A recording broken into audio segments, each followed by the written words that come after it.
दोस्तों, हमारे भारत एक ऐसे सांस्कृतिक देश है जहां ऐसी सैकड़ों प्राचीन आश्चर्यजनक मंदिर रहस्य घेरा है, जो अपने बेमिसाल स्ट्रक्चर, खूबसूरती और अलौकिक शक्ति से जुड़ा हुआ है, जो आज की मॉडर्न इंजीनियरिंग साइंस को भी हैरान करके रख देते हैं। और उन्हीं में से एक है कोणार्क सूर्य मंदिर, जिसे भारत के सबसे रहस्यमयी मंदिरों में शुमार किया जाता है। दरअसल इस मंदिर से जुड़े ऐसे कई रहस्य हैं जिनके जवाबों की खोज अभी भी की जा रही है। बताया जाता है कि किसी समय इस मंदिर के शीर्ष पर एक स्पेशल किस्म की विशालकाय चुंबक लगी होती थी, जिससे मंदिर में मौजूद सूर्यदेव की मूर्ति हर समय हवा में लटकी रहती थी। ऐसे में सवाल उठता है कि आज से सैकड़ों साल पहले इस मंदिर को आखिर किस तरह से बनाया गया होगा, और क्या वजह है कि इस मंदिर का मेन गेट पिछले 118 सालों से बंद पड़ा हुआ है। इस मंदिर के बारे में इसी तरह की और भी बहुत सी रहस्यमयी बातें हम आज की हमारी इस वीडियो में बताने वाले हैं। तो चलिए अब इस वीडियो को शुरू करते हैं। दोस्तों, कोणार्क मंदिर भारत के उड़ीसा राज्य में पुरी शहर से 35 किलोमीटर की दूरी पर एक टाउन के अंदर स्थित है। बताया जाता है कि इस मंदिर को पूर्वी गंग वंश के राजा नरसिंह देव प्रथम के द्वारा सन 1285 के आसपास बनवाया गया था। राजा नरसिंह देव ने ये मंदिर तब वहां सूर्य देव को समर्पित करके बनवाया था, जिसमें सूर्य देवता की एक विशाल और भव्य मूर्ति स्थापित की गई थी। जहां तक कि इस मंदिर की संरचना भी सूर्य देव के रथ की तरह की गई है। दरअसल हिंदू धर्म में सूर्य देव को पूरे ब्रह्मांड के जीवन का स्रोत कहा जाता है, और माना जाता है कि सूर्य देव आकाश में एक रथ पर सवार होकर यात्रा करते हैं, जिसके साथ बेहद ताकतवर घोड़े की शक्ति है। इसी काल्पनिक रथ से इंस्पायर होकर इस मंदिर का डिजाइन तैयार किया गया है, जिसके चलते ये सूर्य देव के रथ के जैसा ही नजर आता है। इस मंदिर के दोनों तरफ पत्थरों की 12 जोड़ी पहिए लगाए गए हैं।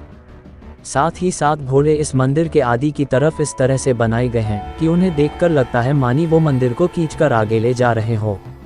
मंदिर के दोनों तरफ बनेगी पर में सुंदर होने के साथ ही प्राचीन भारतीय इंजीनियरिंग का एक बेहतरीन नमूना भी है। दरअसल ये 12 साल के 12 महीनों को दर्शाते हैं, और इन पहियों की मदद से समय का सही अंदाजा लगाया जा सकता है। असल में पहिए एक ऐसे पंडाल का काम करते हैं जो सिर्फ घंटे ही नहीं बल्कि मिनट और सेकंड तक का समय बताती है। अब जाहिर सी बात है, उस समय घड़ियां तो थी नहीं, इसलिए लोग इन पहियों को देखकर ही समय का पता लगाते थे।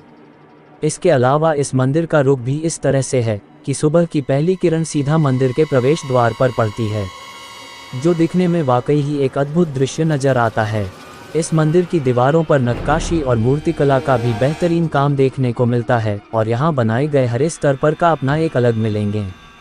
जैसे इस स्कल्पचर को ही देख लीजिए, जिसमें ऊपर की तरफ से उसके नीचे हाथी और उनके नीचे इंसान दबा हुआ नजर आ रहा है। एक्सपर्ट्स बताते हैं कि इस स्कल्पचर में शेर इंसान के अहंकार को दर्शाता है और हाथी इंसान के इमोशन को। तो इस तरह इस मूर्ति का मतलब ये निकल कर आता है कि इंसान अपने झूठे अहंकार की वजह से बने इमोशंस में कैद होकर जिंदगी में फंसा रह जाता है। यानी अपने अहंकार पर काबू पाकर ही कोई मनुष्य सही मायनों में इंसान बन सकता है। दोस्तों, ऐसी बहुत सी चीजें हैं जो इस मंदिर को इतना ज़्यादा खास और रहस्यमय बनाती है, लेकिन उन सभी में सबसे ज़्यादा मशहूर व विशालकाय चुंबक है जो कभी इस मंदिर के शीर्ष पर लगी होती थी। हालांकि ये बात ऐतिहासिक रूप से आज तक साबित नहीं हो पाई है, लेकिन फिर भी बहुत से एक्सपर्ट ये मानते हैं कि इस मंदिर के अंदर लोडस्टोन नाम का एक 52 टन वजनी पत्थर लगाया गया था, जो कि एक प्राकृतिक चुंबक के रूप में जाना जाता था। इस विशाल चुंबक की वजह से मंदिर के अंदर स्थापित की गई भगवान सूर्यदेव की मूर्ति हमेशा हवा में लटकी रहती थी, और मूर्ति को इस तरह हवा में लटके रहना अपने आप में किसी अजूबे से कम नहीं था। अब इस चुंबक के साथ क्या हुआ और आज के समय में यह कहां पर है, इन सवालों को लेकर अलग अलग लोग अलग अलग कहानियां बताते हैं, जिसमें सबसे फेमस स्टोरी ये है कि शुरुआत में यह मंदिर समुद्र के किनारे पर हुआ करता था, लेकिन समय के साथ धीरे धीरे समुद्र का पानी कम होता गया और ये मंदिर किनारे से कई किलोमीटर दूर हो गया। कहते हैं कि इस मंदिर में लगाया गया उच्च चुंबकीय लोडस्टोन इतना शॉल था कि उसकी वजह से समुद्र में गुजरने वाले पानी के जहाज़ों का कंपास तक काम करना बंद कर देता था, और वो जहाज यहाँ से गुजरते हुए अपनी दिशा भटक जाते थे।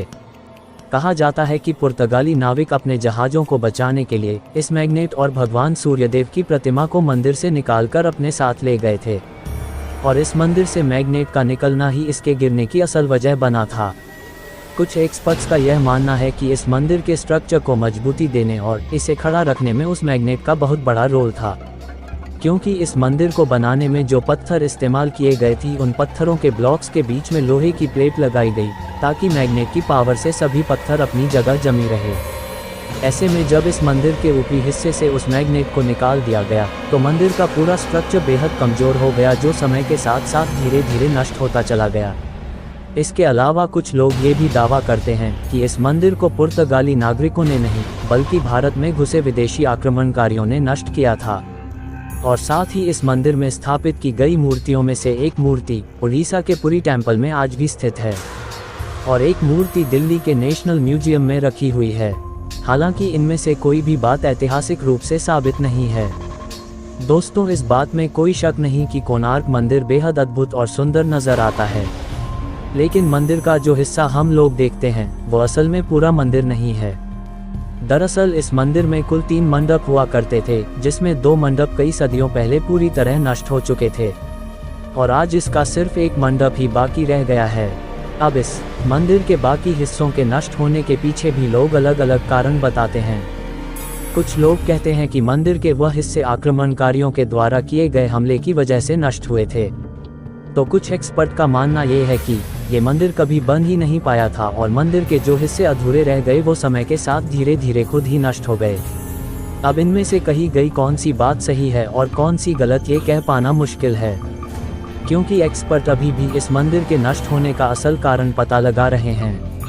कहते हैं कि आज हमें ये मंदिर जितना ऊंचा नजर आता है असल में ये उससे कहीं ज़्यादा ऊंचा हुआ करता था।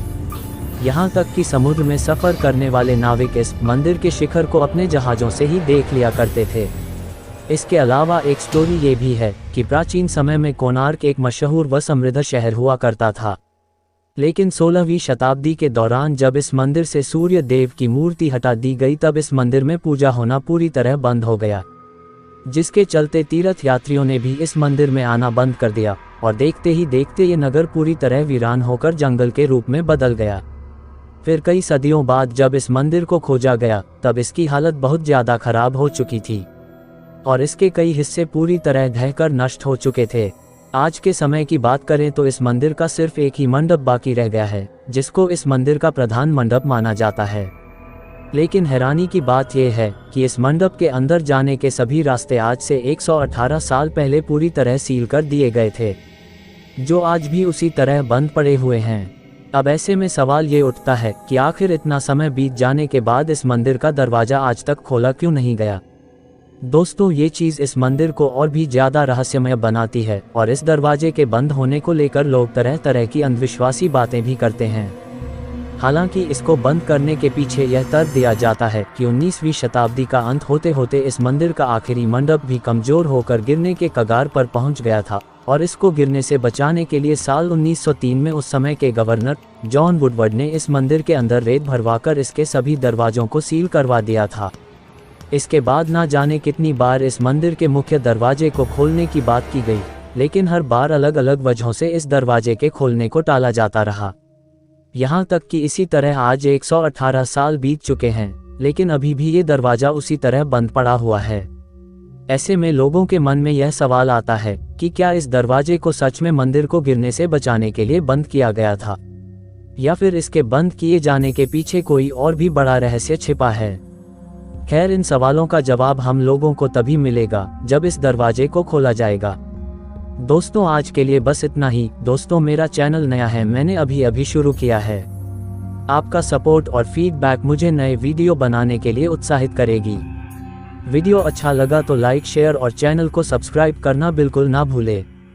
आप अपनी मनपसंद टॉपिक हमें कमेंट बॉक्स में दे सकते हैं, हम जरूर उन पर वीडियो बनाने की कोशिश करेंगे। समय देने के लिए बहुत बहुत धन्यवाद।